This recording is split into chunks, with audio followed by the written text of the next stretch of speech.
Okay, we have another caller on line. Who are we speaking with?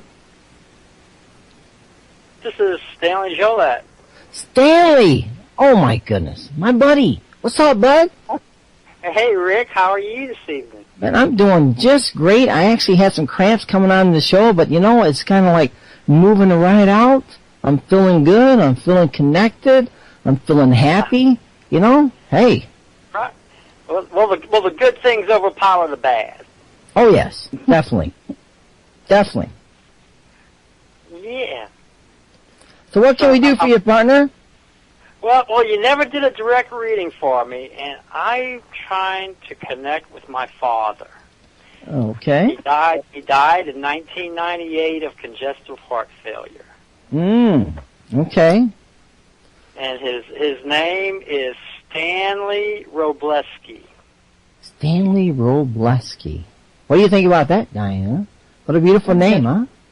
That's a pretty cool name, wouldn't you say? Definitely.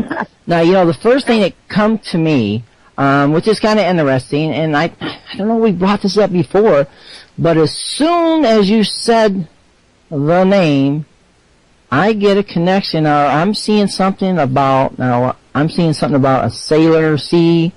I see a hat, sailor hat, sea, some kind of connection to either in the military or something about sailing or water, you know, like military, Navy. Yes. He and my mom met at Fort Dix, New Jersey. They were both staff sergeants in the Army, and they were medical technicians. And she stayed home based, and he went overseas and served in MASH units in France, in the Army.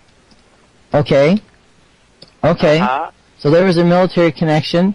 Okay, let me see here. You know, I'm seeing something here. Now, see, I'm seeing something like either some money that was either hidden or some coins or collection or something, but that was being brought to me. Something to do with some coins, collection, money. He's showing you his medals. Let me tell you. In his last few years of his life, he had Alzheimer's, and I once brought him to a grocery store with me. Okay, and we were walking out, and he kind of tagged along behind me, and he loved to talk to people, and so he stopped this lady. He started talking with her, and he had these 50-cent pieces, 50-cent. Coins in his pocket, and they're real big coins, 50-cent pieces. Yeah. So he was showing them to her and told her that was some medals that he got when he was in the Army. Oh, really? Yeah. Oh, that's very, very funny. Very, very funny. You are such a great guy to have on the phone. Diana, can you pass some love to this man? This man... I love hearing you two talk. I'm just beside myself right now. Oh, much love to you too, Diana. Thank you much. You know, I'm thinking about getting an audio book put out, and I'm thinking of having Stanley be the guy to talk, because his voice is amazing. Awesome. Oh, thank you. I'd be more than happy to. That would be really awesome. Thank you, sir. Go ahead, Diana. Do you have anything to offer to my buddy here? Yeah, I keep seeing a man that's got gray hair, almost white, big old smile on his face, and he's handing over a set of keys to me. Did you take his keys? Yeah. Did he have to stop driving or? Oh yeah. Oh, definitely. Yeah. Well, he went to the store one time.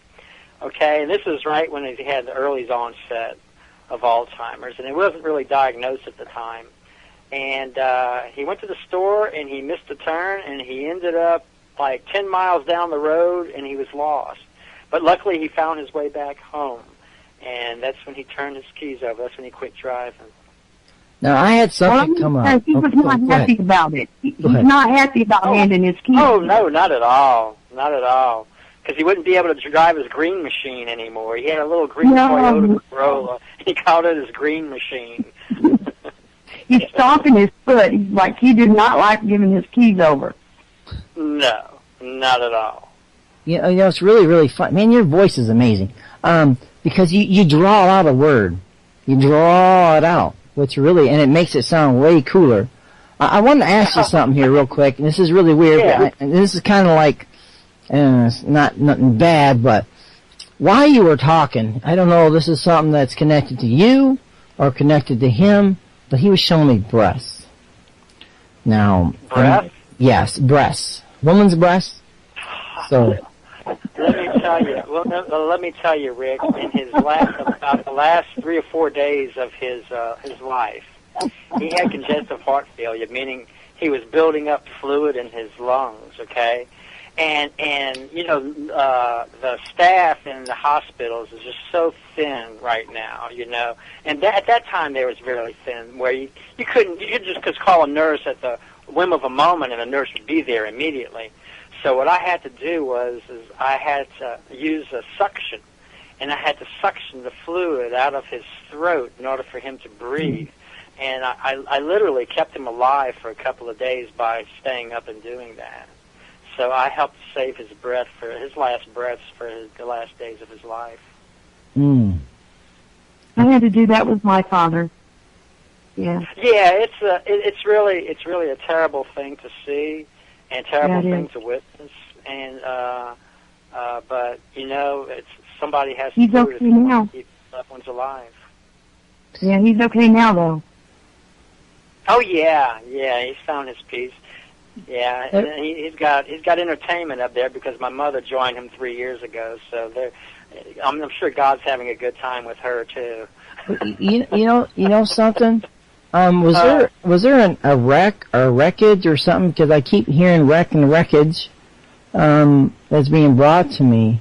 I don't know why that's being brought to me, but I heard wreckage, like either he was part of it or seen it or you know had a connection to a wreckage. Now that sounds like something either with you know, a wreckage is like a boat's, right, or something like that. A wreckage. Right. Yeah. So I don't know why he's bringing this up. But and another thing he keeps bringing up is something about his knees, or your knees. He's talking about the knees. He's talking about knees for some reason, and showing me the knees. The knees. Like kneel down, or did he ever pray? Yeah, he was an altar boy. Okay, because that's what he's talking about. The knees, on his knees, praying, kneeling. That's what he's saying. Yeah. The last couple of days of his life, they came by with some communion hosts in the hospital, and you know, they didn't know if he was well enough, and they just offered. They came in and they asked everybody in the room if they would like to take communion. And he said, "I'd like to take communion. I used to be an old altar boy." Yeah, and you're right. Whenever they said in the chat here, whenever I was talking about breast, I wasn't talking about breath. I was talking about breasts, women's breasts. Oh, women's breasts. That's what I was talking about. Yes. A woman's boobs. Yeah, that's why we're all laughing over here, because that's what I was talking about.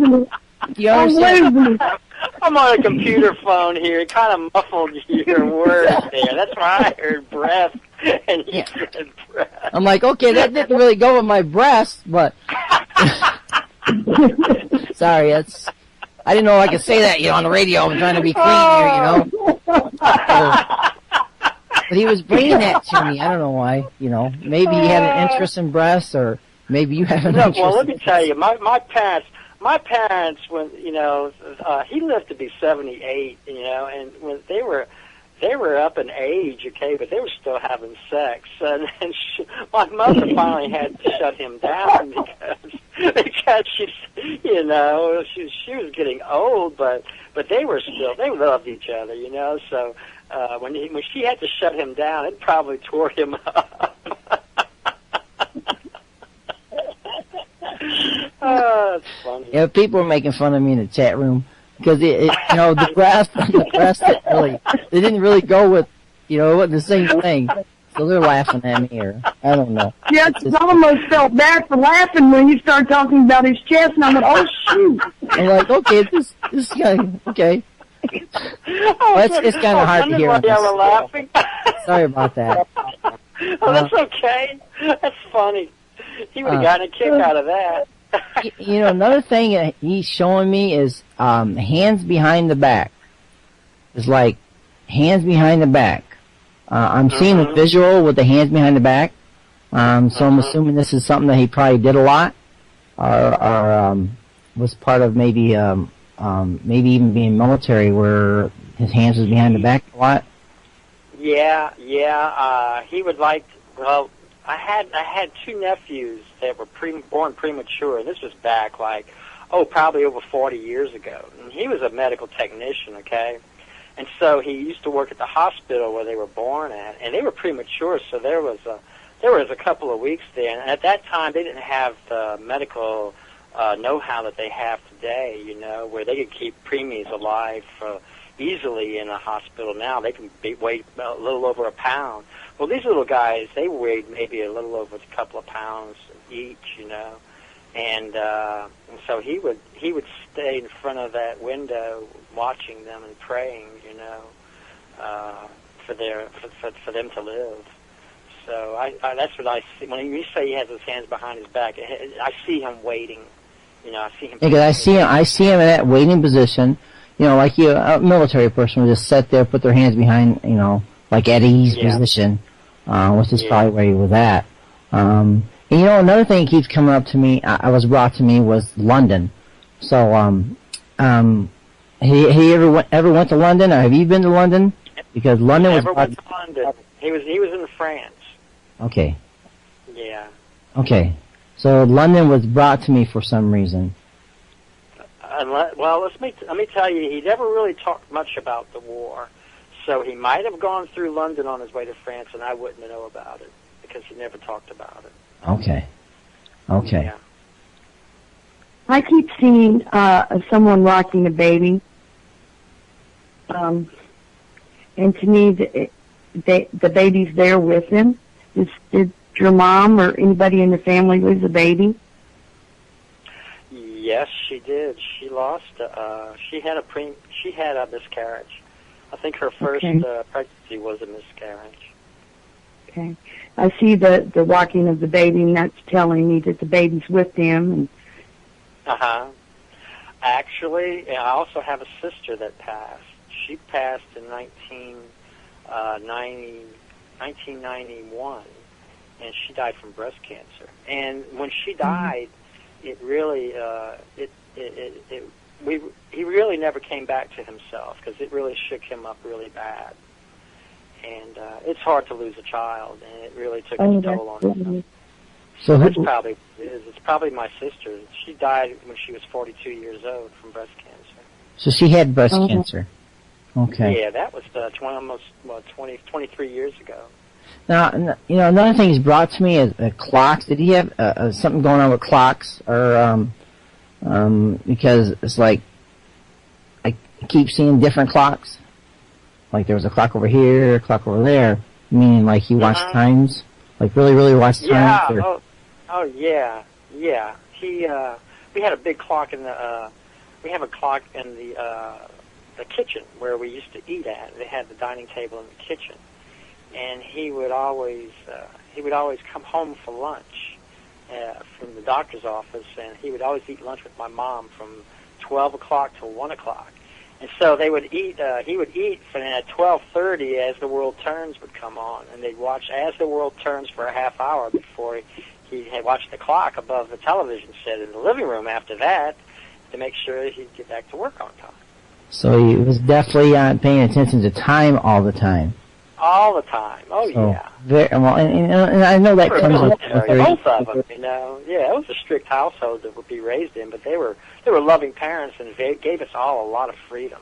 They allowed us to explore our intellects to the fullest, you know, and our gifts, which I salute both of them for. Now I want to ask you a question. Do you have was those things cup links? He's showing me like either showing me a cufflinks or something? Is that what the things that goes in your little, by your hands? Yeah. Uh-huh. Yeah. He's showing that to me, like, hey, look here. You know, here's the Yeah. cufflinks.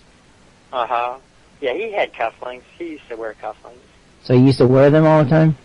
Okay. Yeah, uh-huh. Whenever he had a suit on, he'd wear cufflinks. Now, I want to ask you another question. I keep bringing up embarrassment or embarrassing. Was there something that went on that was a really embarrassing moment for him or for you that was in front of him or something? Was there something going on with embarrassing? Embarrassing? Like embarrassing moment. Well, probably his most embarrassing moment was when he backed out of our driveway at our house, and he backed up across all the way across the street. He went across the street and he ran into the neighbor's fence. Oh, okay. Because he keeps saying, embarrassing moment. So it's kind of hard to explain what he's trying to give me because he's not giving me the visual of. He just telling me embarrassing moment. So this is something that you obviously was you there when this happened, or this was a story that was brought up? This was a story that was brought up by my mom. Okay, so your mom brought it up. Okay, so that would make sense then. Okay, got it. Let me see. This ranchero, what is that? Is that like a car or something? Ranchero? Yes. A ranchero? Yeah. Because I keep hearing ranchero. Yeah. I think he had a ranchero years ago, and that had gotten in a wreck. He got in a wreck with it, and after that, after he had the wreck, he got a Ford Fairlane. Okay. So I remember a ranchero years ago. Okay, so he was bringing that information. I know I heard it before somewhere. So what is that? Like a station wagon car or something like that? What is that? That was sort of like a car that had an open trunk, like in the back, like a ranchero. Yeah. Okay, so it kind of like opens up like that. Okay. Like to watch movies at a drive-in, right? Yeah, exactly. Right. Okay, understandable. Another thing I'm seeing is little dinky things. Like, I don't know if these are little Indians or little cowboys, the little characters, little plastic characters or something, like army guys and all this stuff. I'm seeing these little things are being shown to me. Like, I don't know if this is something that you played with or something, like, the army guys, the cowboys, the Indians and stuff, but I'm being shown that. Yeah. I had an older brother that was only 2 years older than me, and we used to have all sorts of plastic figures like that we played with all the time. And also, we used to have these football games where you put the magnetic men on the surface of the board, and you would turn on an electric switch, and the board would vibrate, and the figures would move forward against each other, so you could play football that way. Oh, really? Yeah, it was an electric football game, and it had plastic figures, and you would line them up just like regular football, and when you turn on the vibrating surface, the players would move against each other, and you'd set up a quarterback or a halfback. Rick doesn't know what a long time ago. These kids today, they don't know what fun is. You hear me? He's making me so old. Oh, come on.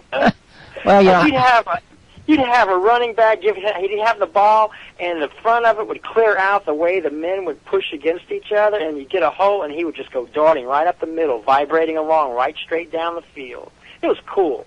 Oh, very, very interesting. Yeah. What else you got for Stanley there? Stanley, you got any other names you want to, since we have nobody else calling in, you got any other names you want to pass along here? Yeah, Joan Melanson. That's my sister that died from cancer. Her name is Joan? Joan, yeah, like Joan of Arc. Yeah, okay. Her name was Joan. Yeah, she died back in 1991 from breast cancer. Do you have anything off the bat, Diana? Do you have something that belongs to her? No, I don't. Does somebody have something that's written that she's wrote? Oh, good Lord, yes. Oh, I'm sorry. You made me remember. She used to be a teacher, a physical education teacher and a math teacher, And on the side, well, both her husband and her, they quit teaching, and she opened up a frame shop, okay? And she had given my mother a frame of and it had a document on it that had writing on it of a poem, and it's by an anonymous poem. And the name of the poem was "I Caught Your Faith." And the last lines of the poem are something I carry with me always. It's, though you spoke well of Jesus Christ, I caught your faith watching your life. Oh, wow. Now, see, that's amazing because, see, that was a really cool connection there. You know, my sister actually wrote a letter to my mom when she passed away, and I still have that letter. And this, my mom passed away in 81. I still have that letter. And she wrote this letter, and I kept it. And she told me to throw it away, but I've always kept it. I thought it was amazing. So that's really nice to have something, and remember that stuff like that too. Now, and looks like we're getting another call, Stanley. So, okay, well, great. Thank you very much. I really appreciate it. Thanks a lot, Stanley. You have a great night, buddy, and I'll catch you later on Facebook. Okay, y'all take care. God bless. Okay, God bless. Bye-bye. Bye.